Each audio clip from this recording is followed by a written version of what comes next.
Hello everybody, CA Shubham Jain is here. मैंने अभी last time एक वेबिनार दिया था या एक सेमिनार आप कह लो, एक कॉलेज के अंदर जहाँ पर बीबीए के स्टूडेंट्स थे, और मैंने उनसे एक क्वेश्चन पूछा कि कितने लोग आप में से एंटरप्रेन्योर बनना चाहते हो या बिजनेस करना चाहते हो। 50 लोगों का क्राउड था and you will surprise to know 45 students raise their hands to become a businessman. So this is the shift जो कि पिछले 10 साल 20 साल से इंडिया में हुई है। जब 10 साल पहले हम लोगों सीए की प्रैक्टिस कर रहे थे या सीए में हमने काम स्टार्ट किया, तब बिजनेस वर्ड से भी लोगों को डर लगता था, और आज जो यूथ है वो इतना ज़्यादा एम्पावर्ड है। इसी के लिए we are making a video on a specialise explaining the startup ecosystem in India. YouTube पे अभी तक ऐसी कोई वीडियो नहीं है, मैंने बहुत रिसर्च की, बट ये जो वीडियो है इसके लिए मैंने बहुत बैक डेटा में रिसर्च किया और स्टडी किया कि कैसे स्टार्टअप जो है इतना बड़ा प्लेटफॉर्म बन गया है आज इंडिया में, और किस तरीके से इसका आगे फ्यूचर होने वाला है। चलिए स्टार्ट करते हैं। स्टार्टअप इकोसिस्टम कैसे इंडिया में शुरू हुआ और इसका अगले 10 साल में क्या फ्यूचर है, इसके लिए हमने इस वीडियो को तकरीबन 5 पार्ट में डिवाइड किया है। इसके 5 सेशन होने वाले हैं, जिसमें पार्ट 1 रहेगा हमारा ओरिजिन, कि इंडिया में बिजनेस की शुरुआत कैसे हुई, कैसे स्टार्टअप प्लेटफॉर्म को इंडिया में लाया गया। The second part which is the acceleration, कैसे इसको ग्रोथ मिली। Part 3 which is role of government. Startup का जो पूरा इकोसिस्टम था वो गवर्नमेंट के सपोर्ट के बिना इम्पॉसिबल था, तो गवर्नमेंट का पूरा सपोर्ट कैसे रहा इसके अंदर। Part 4 which is very important, what is the current state, आज की डेट में स्टार्टअप इकोसिस्टम की स्थिति क्या है हमारे देश के अंदर। एंड जो सबसे ज़्यादा इंटरेस्टिंग पार्ट है which is part 5, what is the future, what is coming. तो चलिए बिना किसी देरी के अपन लोग स्टार्ट करते हैं पार्ट 1 पे और समझते हैं कि शुरुआत कहाँ से हुई।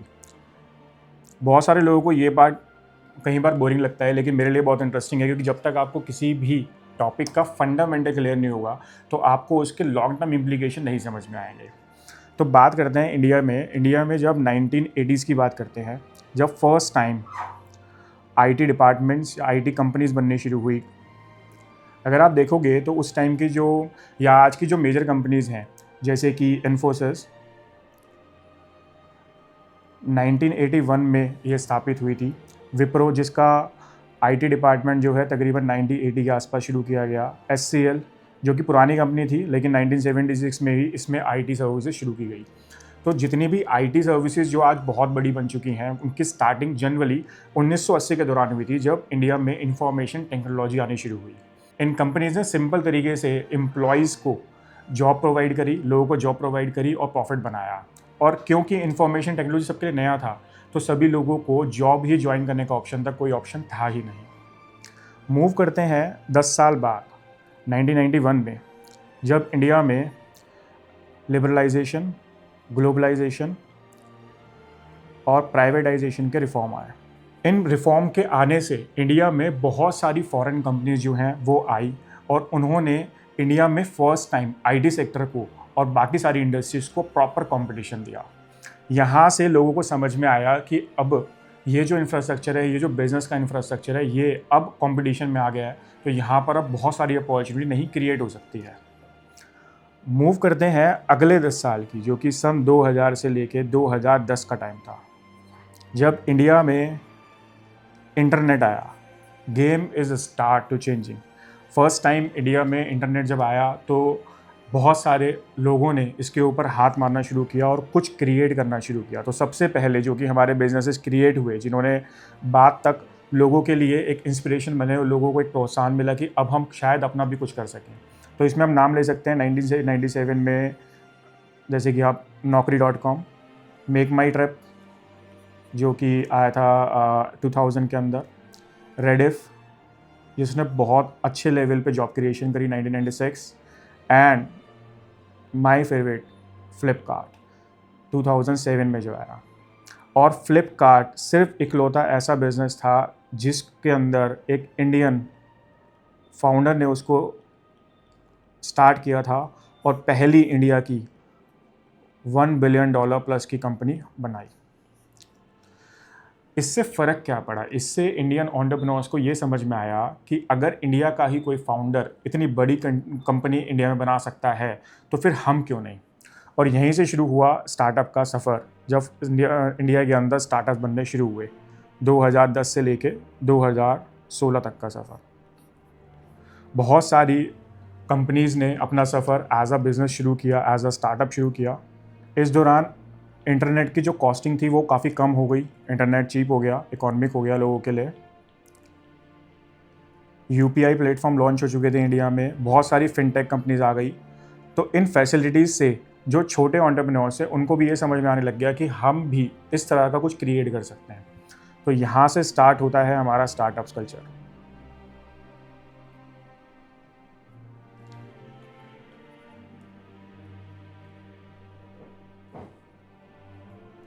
और यहीं से ही सारे फंडिंग वाले जो टर्म्स हम सुनते हैं, जैसे कि एंजल इन्वेस्टर्स,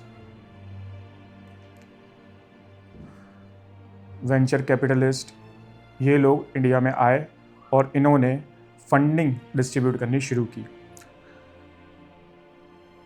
ये था फर्स्ट सेक्शन जहां हमने बताया कि एक्चुअल में स्टार्टअप का ओरिजिनेशन क्या रहा, which is a very important thing. और इसी के साथ हमने अपना दूसरा पॉइंट भी इसी के अंदर कवर अप कर लिया, एक्सेलरेशन।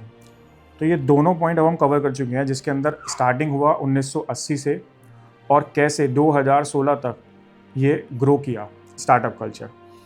अब हम समझते हैं कि ऐसा क्या हुआ पिछले 10 साल के अंदर, 2025 में, 2026 में हम हैं, तो पिछले 10 साल में 2016 से ऐसे क्या चेंजेस आया, कैसा सपोर्ट और कैसा इकोसिस्टम क्रिएट हुआ कि आज स्टार्टअप इतने बड़े लेवल पे पहुंच चुके हैं। तो इसके अंदर सबसे इम्पॉर्टेंट पार्ट है वो है गवर्नमेंट का। मैंने गवर्नमेंट की सारी पॉलिसीज़ को आइडेंटिफाई किया, मैंने समझने की कोशिश करी कि ऐसा क्या था जो गवर्नमेंट ने निकाला और जिससे स्टार्टअप कल्चर को बहुत ज़्यादा बूस्ट मिला। तो मुझे ऐसे 8 की पॉइंट्स मिले या 8 गवर्नमेंट के इनिशिएटिव मिले जिससे मैं कह सकता हूँ कि स्टार्टअप कल्चर एक्चुअल में बूस्ट हुआ है। तो the third part is which is going to very important, it's role of government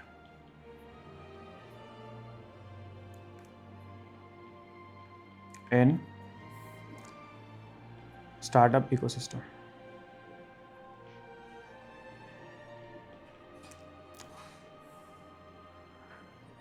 I identify 8 weapon, एक ऐसे हथियार जो गवर्नमेंट ने यूज़ किए इस पूरे के पूरे सिस्टम को बूस्ट करने के लिए।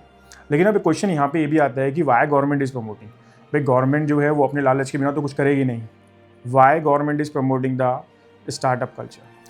देखो इसका ना सिंपल रीज़न ये है कि हमारे इंडिया की सबसे बड़ी प्रॉब्लम क्या है, वो है इनकम डिफरेंशिएशन। मतलब यहाँ पर बहुत कम लोगों के पास बहुत ज़्यादा इनकम है और बहुत ज़्यादा लोगों के पास बहुत ज़्यादा कम इनकम है। तो जो डिफरेंशिएशन है, इनकम गैप है, वो बहुत हाई है।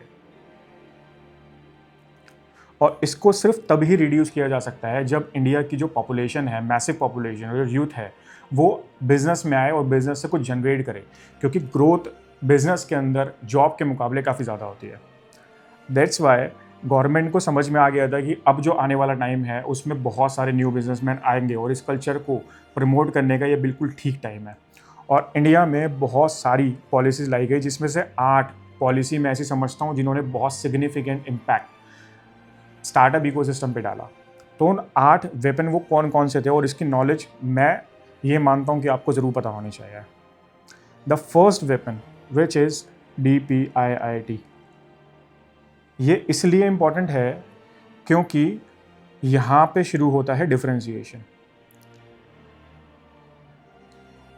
गवर्नमेंट को ये समझ में आया कि स्टार्टअप्स को अलग करने के लिए हमें उन्हें कोई स्पेशल टर्म देनी होगी, स्पेशल उपलब्धि देनी होगी। इस वजह से उन्होंने नॉर्मल बिजनेस से सबसे पहले स्टार्टअप्स को अलग करना शुरू किया और DPIIT रिकॉग्निशन निकाली। DPIIT का मतलब ये एक डिपार्टमेंट का नाम है, which is department of promotion of industry and internal trade.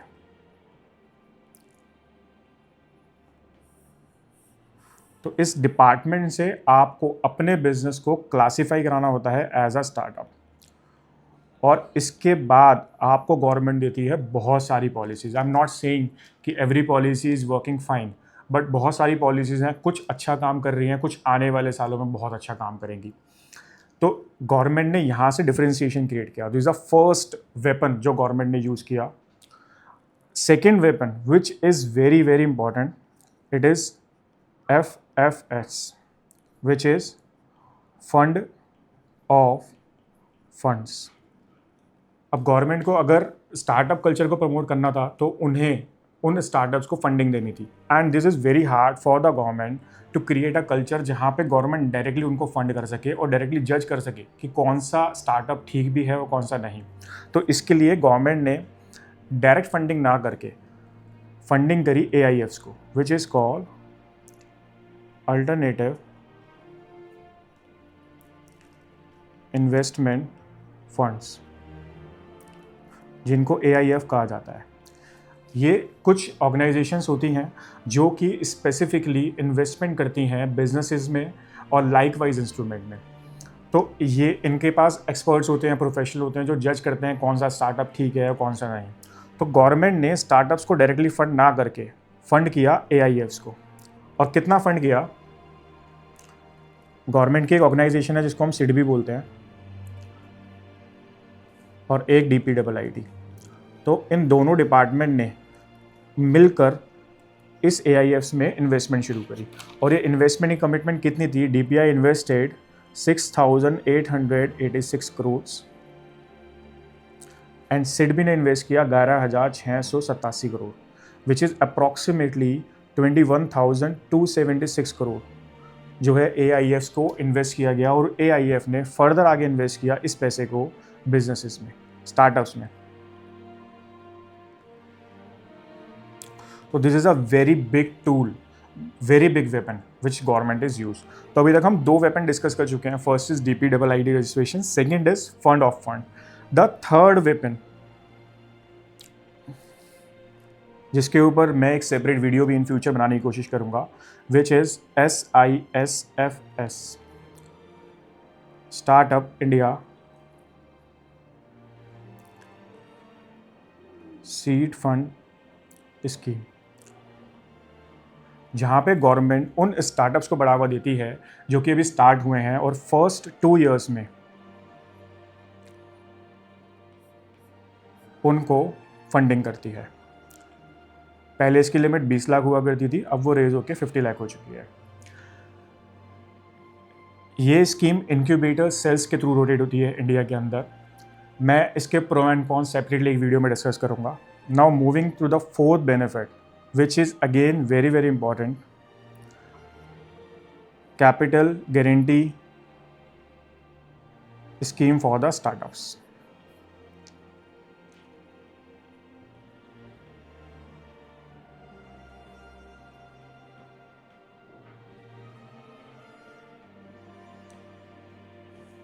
अब ये क्या है, इसको बहुत ध्यान से समझना। ये गवर्नमेंट है, गवर्नमेंट को इन स्टार्टअप्स को प्रमोट करना है जो छोटे छोटे स्टार्टअप हैं। अब सारा पैसा तो गवर्नमेंट नहीं दे सकती, तो ये स्टार्टअप कहाँ मूव ऑन करेंगे? बैंक्स के पास। लेकिन बैंक्स ये बोलता है कि भैया या तो मुझे कोलेटरल दो, ठीक है, या फिर ऐसा कुछ इतिहास तो दिखाओ कि मैं मान जाऊँ कि आप मेरी पेमेंट दोगे। तो इन बैंक्स ने इन स्टार्टअप्स को मना कर दिया कि हम आपको फंडिंग नहीं देंगे। तो गवर्नमेंट ने इनके सपोर्ट में एक स्कीम लॉन्च करी। इन्होंने ये बोला बैंक्स को कि इस स्टार्टअप की श्योरिटी हम लेते हैं, और अगर ये स्टार्टअप कल को पैसा पे नहीं कर पाया तो उसका एक पर्टिकुलर परसेंटेज, जैसे कि 70 से 80% जो गारंटी है वो हमारी रहेगी। तो यहाँ पर बैंक्स को और NBFCs को एक एडवांटेज मिल गया कि अब वो थोड़ा सा निडर होकर इन स्टार्टअप को फंड कर सकते हैं। आपने एक टर्म सुनी होगी CGTMSE, वो इसी स्कीम का पार्ट है। तो this is a very big weapon of the Indian government. Comes to the fourth point, which is going to be a very interesting, और इसके लिए भी मैं separate videos in planning. This is the fifth weapon basically, Section 80 IAC, which is called 3-year tax holiday. Government ने इस tool के जरिए बहुत सारे लोगों को स्टार्टअप के अंदर फॉल करा दिया। क्योंकि गवर्नमेंट ने दिया उनको 3 साल का इनकम टैक्स का कंप्लीट एग्जेम्पशन कि आप अगर स्टार्ट कर रहे हो and you have the profits तो हम 3 साल तक आपसे कोई भी टैक्स नहीं लेंगे. And this is again a very big weapon. Moving to the sixth one which is Atal innovation scheme.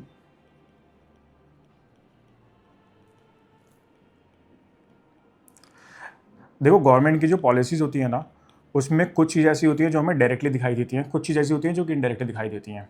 ये जो अटल इनोवेशन स्कीम है ना ये ऐसा टूल है जो कि इनडायरेक्टली बहुत बड़ा टूल है जिसके अंदर बहुत सारे इंक्यूबेशन सेंटर बनाए गए. ये इंक्यूबेशन सेंटर्स क्या होते हैं? ये इंक्यूबेशन सेंटर ऐसी ऑर्गेनाइजेशन होती हैं जो कि स्टार्टअप्स को या इंडियन बिजनेसेस को या इंडियन एमएसएमईज को मॉनिटरिंग करती हैं, उनको सपोर्ट देती हैं, उनकी मेंटरिंग करती हैं और उनको फंडिंग भी देती है. तो ये जो अटल इनोवेशन स्कीम थी इसमें उनका मोटिव ये था कि हम हर देश के हर कोने में जाएं और ऐसे इंक्यूबेशन सेंटर बनाएं जहां पर जाने के बाद आपको प्रॉपर तरीके से मेंटरिंग मिल जाए, प्रॉपर तरीके से बिजनेस करना आ जाए, या जो न्यू जनरेशन एंटरप्रेन्योर्स है जिनने आज तक कभी बिजनेस के बारे में नहीं सुना उनको यहाँ से प्रॉपर नॉलेज मिल जाए. And this is increasing day by day और ये आने वाले टाइम में बहुत बड़ा टूल रहेगा किसी भी स्टार्टअप के लिए कि वो यहाँ से कनेक्ट हो और फंडिंग से लेके मेंटरिंग तक सब कुछ ले पाए. It's completely free of cost. The seven which is SRF. ये बहुत कम लोगों ने सुना होगा बट जो स्टार्टअप्स में हैं उनको इसके बारे में काफ़ी कुछ पता होगा. Which is startup ranking framework. ये अभी आजकल ज़्यादा चर्चों में आया है कि गवर्नमेंट ने स्टार्टअप्स को रैंकिंग देनी शुरू कर दिया अपनी स्टेट लेवल पे भी और सेंट्रल लेवल पे भी, और उनको अवार्ड शो ऑर्गेनाइज करने शुरू कर दिया जिससे बहुत ज़्यादा प्रमोशन मिलता है स्टार्टअप्स को और न्यू एंटरप्रेन्योर्स को एक विज़न मिलता है कि हमें भी ऐसा अवार्ड लाना है. And the last but not the least which is not so much effective right now but आने वाले टाइम में it's going to be very effective. There is a one portal with the name of Bhaskar. इस portal पे it's just like a social media platform. You have to register yourself और यहाँ पर आपको proper तरीके से एक इकोसिस्टम मिलता है जिसमें बहुत सारे इन्वेस्टर्स होते हैं, बहुत सारे बिजनेसमैन होते हैं, वो आपस में बातें करते हैं, अपने थॉट भी शेयर करते हैं और बहुत सारा कनेक्टिविटी मिलता है. ये अभी बहुत ज़्यादा एक्टिव नहीं है लेकिन in future it's going to be very good. तो दिस इज़ द 8 वेपन जो मुझे लगता है जो मैंने आइडेंटिफाई करे कि सबसे ज़्यादा इफेक्टिव होने वाले हैं और जिस वजह से गवर्नमेंट ने इस इकोसिस्टम को आज इतना बड़ा कर दिया. अब बात करते हैं फोर्थ पार्ट की विच इज़ करंट स्टेट. कि भैया ये चीज़ तो समझ में आती है, अब हम पहुंच कहाँ तक गए, आज की डेट में हम पहुंच कहाँ तक गए. 2026 में हम बैठे हैं तो 2026 में आज हम कहाँ पहुंच गए हैं. और उसके बाद हम बात करेंगे part 5 which is very interesting कि भैया नेक्स्ट डिकेड किस चीज़ का है, नेक्स्ट डिकेड में क्या होने वाला है. तो चलिए शुरू करते हैं part 4 which is current state. 2016 जब इस पूरे के पूरे सिस्टम की स्टार्ट हुई तब इंडिया में ऑलमोस्ट ज़ीरो स्टार्टअप्स थे, ऑलमोस्ट ज़ीरो कोई बड़ी कंपनीज हुआ करती थी या यूनिकॉर्न जिसको हम कहते हैं, यूनिकॉर्न हुआ करती थी. लेकिन इन सब के इकोसिस्टम से, इनके सपोर्ट से हम कहाँ तक पहुँच गए हैं इसके लिए मैंने एक चार्ट मैं आपको दिखाता हूँ. Understand this, the DPIIT startup इस 2 लाख प्लस और ये 1 साल 1.5 साल पहले का नंबर है. Right now it's very much big. ये 3-3.5 लाख तक पहुँच गए हैं. ये 2 लाख प्लस का मतलब 1 साल में या 2 साल में ये 2 लाख के प्लस चले गए. यूनिकॉर्न्स जो कि 2016 में शायद 3 या 4 यूनिकॉर्न थी, आज 125 यूनिकॉर्न कंपनीज बन चुकी है. Unicorn having a turnover in hundreds of crores. अगर हम सारी यूनिकॉर्न को मिला देते हैं तो उनकी वैल्यू तकरीबन $366 बिलियन की आती है. कितने एंजल इन्वेस्टर इंडिया में आ चुके हैं? That is 5000. कुछ डोमेस्टिक हैं, कुछ फॉरनर हैं. VC फर्म 1400 से ज़्यादा इंडिया में आ चुकी हैं जो कि कुछ बाहर की हैं, कुछ इंडिया की हैं. Private equity firms are there जो कि छोटे लेवल पे जो कि आप HNIs भी बोल सकते हैं जो इन्वेस्टमेंट करती हैं. इंक्यूबेटर्स और एसेलरेटर्स 1200 से ज़्यादा इंडिया में बन चुके हैं एज ए छोटे ऑर्गेनाइजेशन जो कि छोटे छोटे स्टार्टअप्स को सपोर्ट करती है. और इन सब से जो इम्पैक्ट आ रहा है वो ये है कि जो जॉब्स हैं वो 17 लाख प्लस क्रिएट कर दिए इस MSME ने. आने वाले टाइम में कई करोड़ से भी ज़्यादा जॉब्स क्रिएट होने वाली हैं. एंड सारे ही सेक्टर ऑलमोस्ट 56 से ज़्यादा सेक्टर्स जो हैं वो कवर अप हो चुके हैं।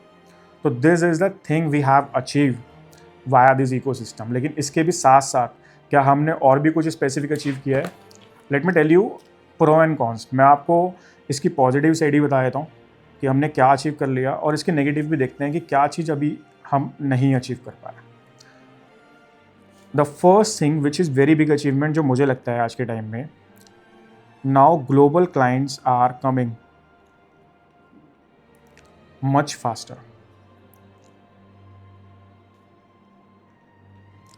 इंडिया की इकॉनमी के ऊपर अब वर्ल्ड का जो ट्रस्ट है वो काफ़ी बढ़ गया है, और जिसकी वजह से ग्लोबल क्लाइंट जो हैं वो बहुत ज़्यादा काम कराना चाहते हैं, बहुत जल्दी आ जाते हैं इंडियन बिजनेसमैन के पास। ये पहले बहुत डिफ़िकल्ट था क्योंकि ट्रस्ट इश्यूज थे। Second, the education of business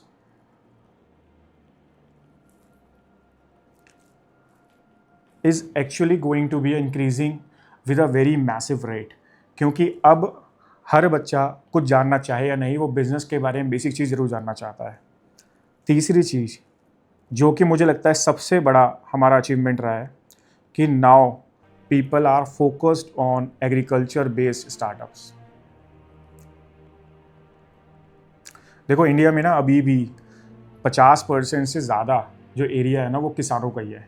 तो अगर उस एरिया को टैप करना जो कि ऑलरेडी इतना बड़ा है, ये बहुत बड़ा गेम चेंजर है इंडिया के लिए। एंड फोर्थ जो कि मुझे लगता है बहुत अच्छा रहा है, विच इज़ नेक्सस ऑफ फिनटेक्स।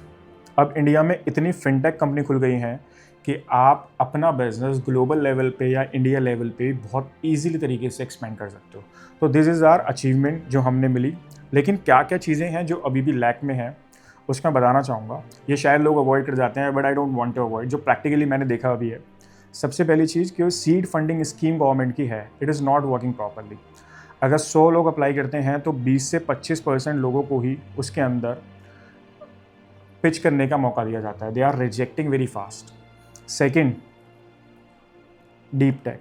हालांकि गवर्नमेंट ने अभी इसकी लिए स्कीम निकाली है जिसके अंदर उन्होंने स्टार्टअप जो कि डीप टेक में इंटरेस्टेड हैं उनको बहुत ज़्यादा प्रमोशन मिल रहा है, बट अभी तक ये पॉइंट जो है बहुत बड़ी कमी है इंडिया की। डीप टेक का मतलब समझिए कि इंडिया में टेक्नोलॉजी को डीपर लेवल पे समझ के और बहुत बड़ी प्रॉब्लम का सॉल्यूशन निकालना, उसको डीप टेक इन्वेस्टर को डीप टेक स्टार्टअप हम कहते हैं। तो इस डीप टेक पे जो रिसर्च होती है कि क्या प्रॉब्लम्स हैं और कितने डीप लेवल की उस पर रिसर्च की जाए, ये हमारे इंडिया में बहुत कम है। Approximate 0.6% of the startup is doing that. जबकि अगर हम इसको ग्लोबल लेवल पे देखते हैं तो 3 से 4% हमें ऐसे स्टार्टअप मिल जाते हैं जो कि डीप टेक में काम करते हैं। तो इंडिया में डीप टेक कंपनीज की बहुत भारी कमी है। The third thing is metro city preference. अभी भी जो इन्वेस्टर्स हैं वो मेट्रो सिटीज़ वाले स्टार्टअप्स को प्रेफरेंस देते हैं, even in case of funding, even in case of mentoring. T2 और T3 cities are growing faster, but अभी भी preference metro cities वाले startups को ज़्यादा मिल रही है। And the fourth, which is very big problem, there is a exit problem. Startup को अभी तक भी बिजनेस से एग्जिट करने के लिए कोई भी अच्छी पॉलिसी नहीं बनाई गई है। अगर आप कंपनी खोल लेते हो, you are making it very easily, but जब आप एग्जिट करने जाओगे there is a lots of challenging every startup is facing. इसके लिए एक प्रॉपर पॉलिसी मेरे हिसाब से बननी चाहिए। तो there are the key points जो कि करंटली हैं। नाउ मूव ऑन करते हैं सबसे इंटरेस्टिंग चीज़ के ऊपर, next decade. What is the future, what is coming.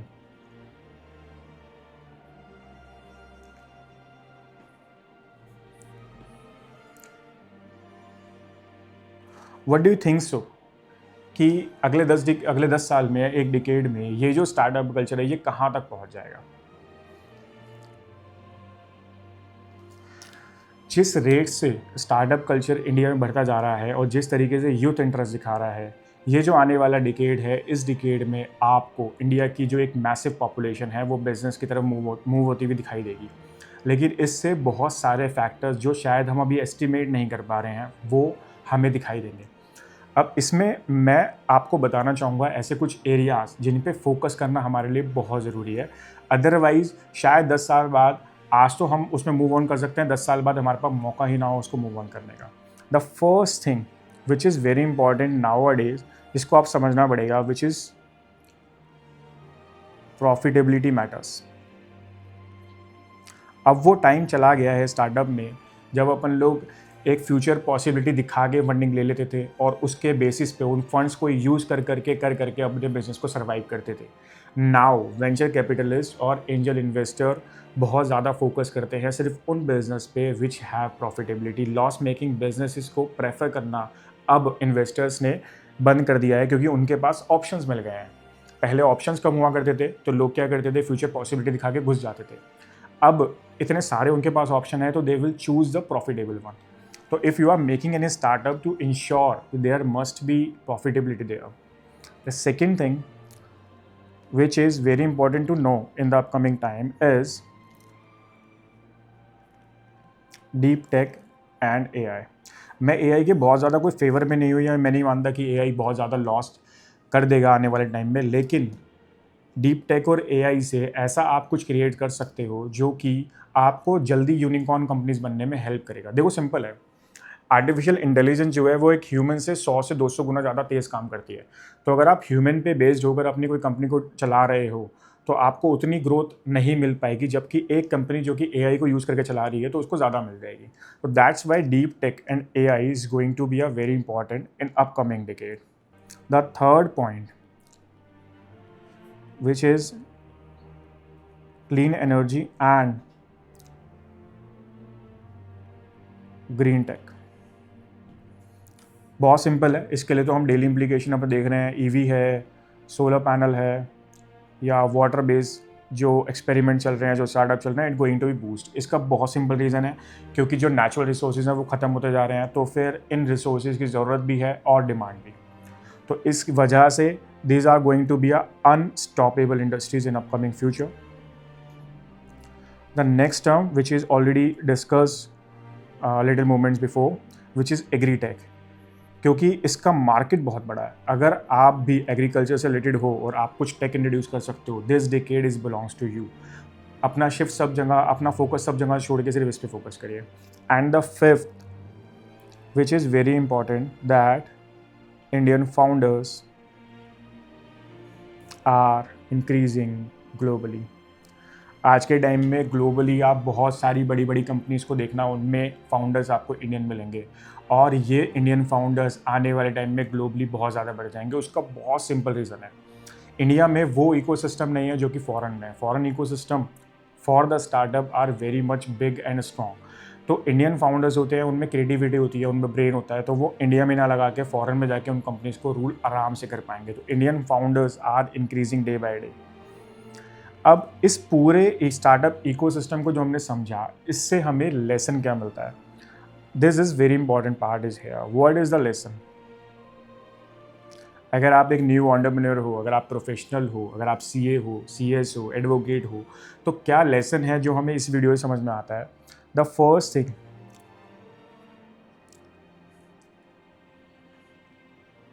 Competition is coming.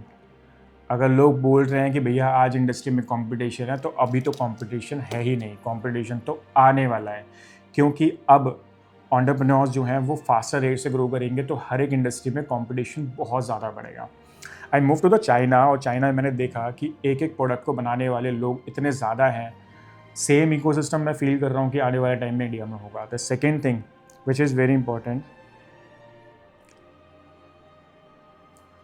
Even professional और businessman, everybody need to focus not on ideas. अब वो टाइम चला गया है you have to focus on idea, no, it is time for the system and implementation. क्योंकि जो ideas हैं वो बहुत जल्दी लोगों के दिमाग में आ जाएंगे, आपका आइडिया बहुत जल्दी लोग कॉपी कर लेंगे, लेकिन अगर आपने प्रॉपर तरीके से सिस्टम नहीं बनाया या उस सिस्टम को इम्प्लीमेंट नहीं करा, तो you will be the lag behind. Third thing जो मैं कहता हूँ कि शायद एवरी एंटरप्रेन्योर के लिए बहुत ज़्यादा इंपॉर्टेंट है, इज़ स्किल योरसेल्फ। आप चाहे बिजनेस अभी स्टार्ट कर रहे हो या स्टार्ट आपने नहीं भी किया, आप 2 साल बाद प्लान कर रहे हो, फिर भी आपको अपने आप को स्किल करना पड़ेगा इन सब चीज़ों से, इन पूरे इकोसिस्टम से, उन टर्म से जो कि स्टार्टअप में होती है। शार्क टैंक ने बहुत प्रमोट किया इन सब चीज़ों को। ये स्किल्स आपके अंदर होनी चाहिए, आपको पता होना चाहिए कि ये सिस्टम, ये बिजनेस काम कैसे करता है। And the fourth which is